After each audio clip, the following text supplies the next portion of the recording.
Assalamualaikum warahmatullahi ta'ala wabarakatuh. Alhamdulillah. Alhamdulillahilladzi arsala rasulahu bilhuda wa dinil haq liyudhhirahu ala dini kulli walau karihal musyrikun. Amma ba'du. Alhamdulillah, segala puji bagi Allah Subhanahu wa ta'ala yang mana telah memberikan kita nikmat yang begitu banyak.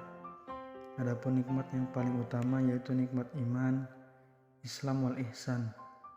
Salawat beserta salam semoga tercurah limpahkan kepada junjungan kita yaitu Nabi Muhammad Sallallahu Alaihi Wasallam, dan tak lupa kepada keluarganya, sahabatnya, tabi'in, atba' tabi'at, dan mudah-mudahan sampai kepada kita selaku umatnya yang termasuk ke dalam golongan yang mendapatkan syafaat nanti. Amin Allah ya rabbal alamin. Yang terhormat Bapak dosen pengampu mata kuliah Fikih Munakahat Bapak Khair Apandi LCMH, dan tak lupa kepada rekan-rekan mahasiswa yang mudah-mudahan Allah muliakan.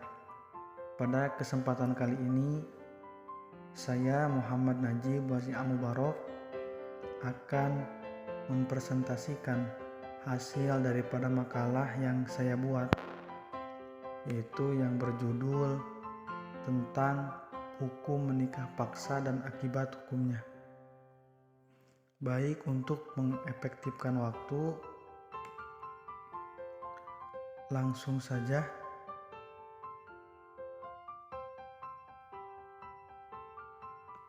Sebelum kepada pembahasan inti, kita bahas dulu pengertian perjodohan, karena ada hubungan nikah paksa dengan perjodohannya. Perjodohan adalah salah satu cara yang ditempuh masyarakat dalam menikah. Tak ada ketentuan dalam syariat yang mengharuskan atau sebaliknya melarang perjodohan. Islam hanya menekankan bahwa hendaknya seseorang muslim mencari calon pendamping yang baik agamanya. Pernikahan melalui perjodohan ini sudah lama usianya. Di zaman Rasulullah Shallallahu Alaihi Wasallam pun pernah terjadi, yaitu Aisyah radhiyallahu anha yang kala itu masih anak-anak dijodohkan dan dinikahkan dengan Rasulullah Shallallahu Alaihi Wasallam.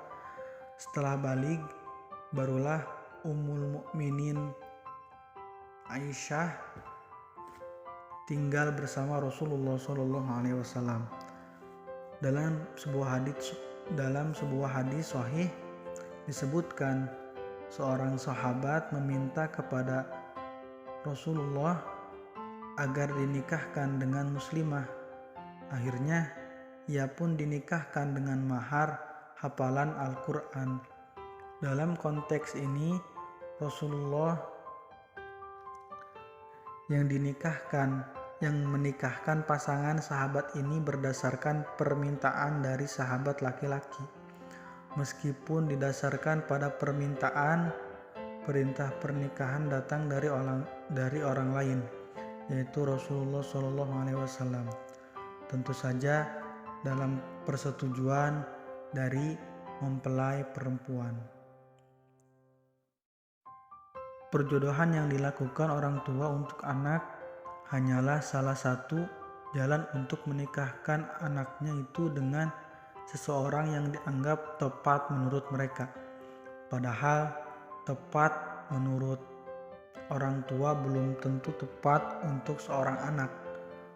Orang tua boleh saja menjodohkan anaknya dengan orang lain, tapi hendaknya tetap meminta izin dan persetujuan dari anaknya agar pernikahan yang dilaksanakan nantinya berjalan atas keridhaan masing-masing pihak, bukan keterpaksaan, karena pernikahan yang dibangun atas dasar keterpaksaan adalah haram hukumnya.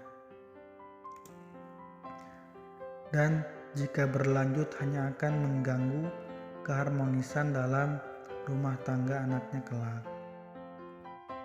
Selanjutnya di sini saya ada tips atau tips kriteria dalam memilih pasangan.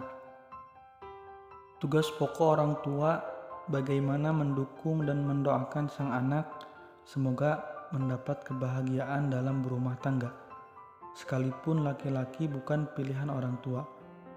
Perjodohan merupakan suatu pernikahan yang dilakukan melalui perkenalan oleh seseorang dengan unsur laki-laki dan perempuan cocok untuk dipersatukan.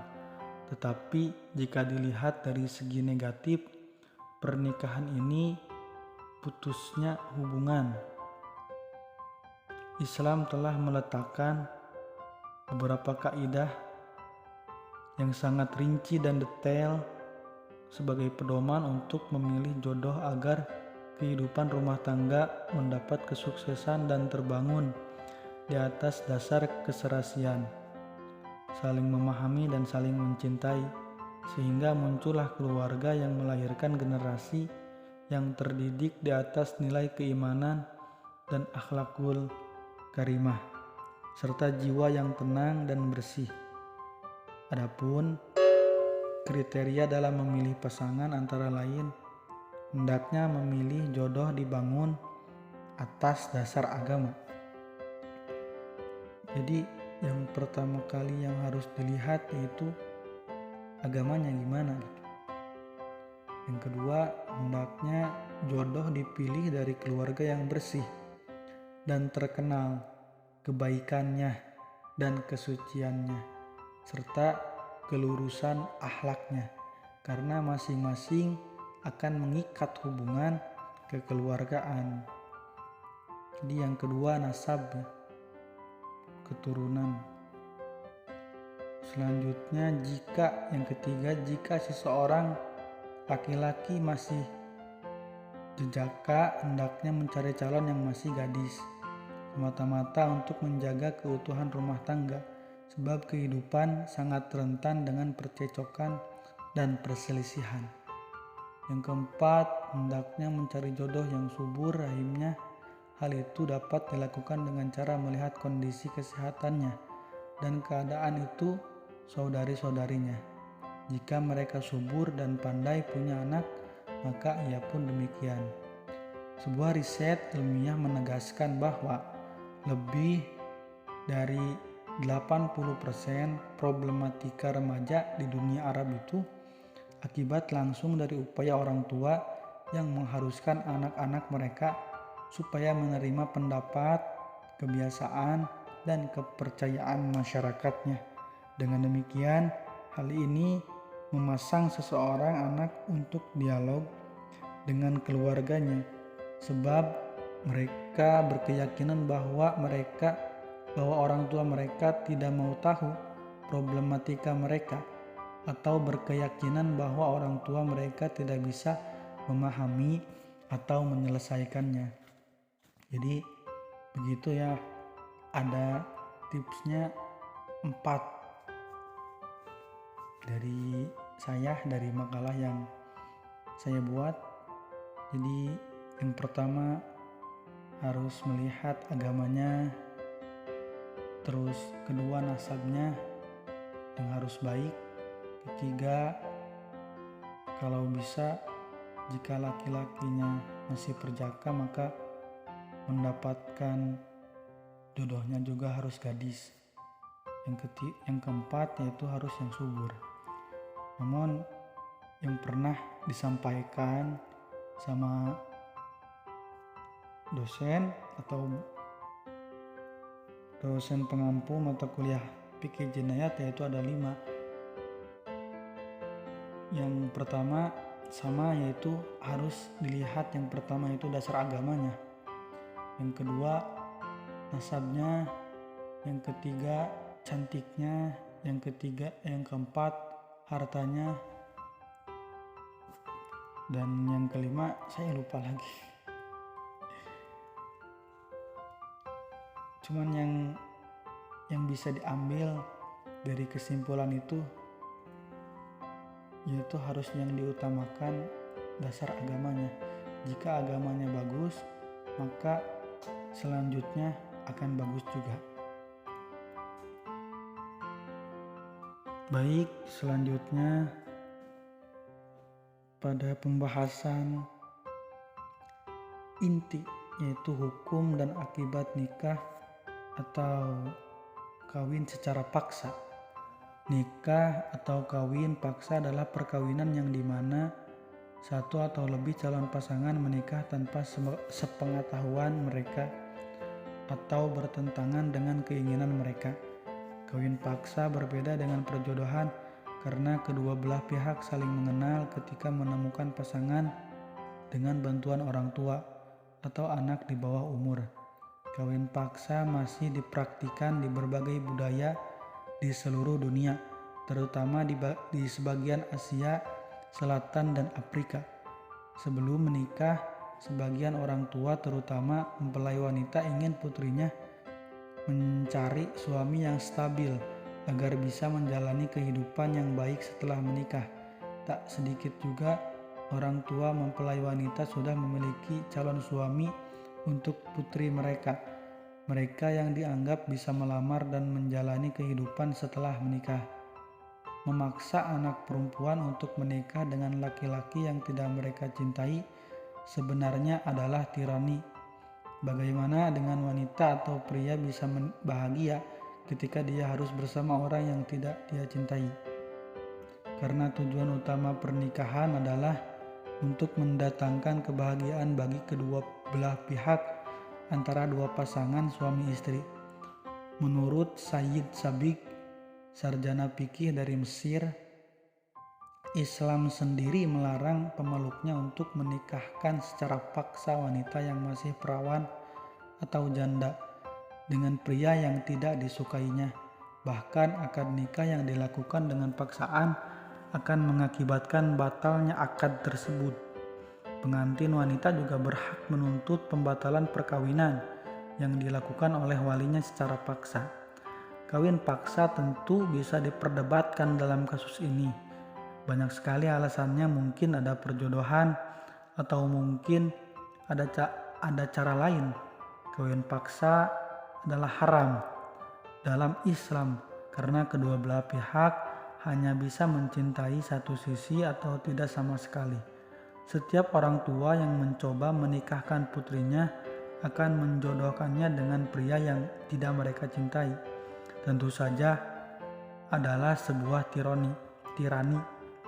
Mereka memang ada beberapa yang bisa jatuh cinta melalui perjodohan, namun secara umum tidak ada wanita yang pernah merasa bahagia setelah menikah dengan orang yang tidak dicintainya. Kelangsungan hidup rumah tangga juga bisa terpengaruh akibat kawin paksa ini, yang mana sang istri masih belum membiarkan suaminya menjadi pendamping hidupnya, menjadikan keluarga yang sakinah, mawaddah dan warahmah. Mungkin sangat sulit bagi kedua mempelai dalam menjalani kehidupan karena ketimpangan kedua mempelai. Menurunkan ego suami istri adalah salah satu jalan keluar untuk mewujudkan keluarga yang harmonis, meskipun membutuhkan waktu yang lama. Pernikahan merupakan sunnah Nabi Muhammad SAW yang harus diikuti oleh para pengikutnya atau umatnya. Sudah menjadi kodrat manusia untuk memenuhi kebutuhan rohaniyah tubuhnya. Perkawinan juga memiliki cita-cita yang mendapat tempat tertentu dalam kehidupan manusia karena mengandung ikatan antara dua orang yang dapat mengangkat derajatnya. Jadi, nikah atau kawin secara paksa dalam Islam hukumnya adalah haram karena akan menimbulkan kerugian, banyak kerugiannya. Kerugian bagi pasangannya dan keluarganya. Mungkin sekian dari pemaparan saya. Mohon maaf masih banyak kekurangannya. Khudma sopa dharma kadar. Kesimpulannya yaitu perjodohan yang dilakukan oleh orang tua atau kawin yang dipaksakan setidaknya akan mempengaruhi beberapa kemungkinan yang terjadi di dalam kehidupan rumah tangga. Seanak yang nantinya akan memicu timbulnya perpisahan di antara suami dan istri. Kemungkinan yang terjadi adalah karena salah satu pihak merasa perkawinan dipaksakan dan dipaksa untuk mencintai seseorang yang menjadi suami atau istrinya, karena cinta itu tidak bisa dipaksakan. Meskipun keduanya sudah disatukan dalam satu wadah perkawinan, dengan alasan tanpa cinta tersebut dapat memicu perselisihan dan pertengkaran yang akan mengarah perceraian. Meskipun dalam realita tidak sedikit pula hasil dari perkawinan yang dijodohkan oleh orang tua mengalami kebahagiaan dalam rumah tangga hingga usia tua dan sampai maut memisahkan keduanya. Karena seperti yang sudah peneliti sampaikan di atas bahwa pada dasarnya sebuah perkawinan itu harus dilandasi suka sama suka tanpa adanya paksaan dari pihak lain. Dari kawin paksa tersebut akan berakibat tidak bisanya membangun suatu keluarga yang harmonis karena tidak adanya rasa saling cinta dan berakibat terjadinya perselisihan dan pertengkaran. Jika hubungan perkawinan itu tetap dilanjutkan, maka kemudaratan akan terjadi. Dan menurut syarak juga sudah jelas bahwasannya tidak boleh melakukan pernikahan secara paksa dan hukumnya itu haram. Baik, mungkin sekian. Mohon maaf. Wabillahi taufiq wal hidayah. Assalamualaikum warahmatullahi taala wabarakatuh.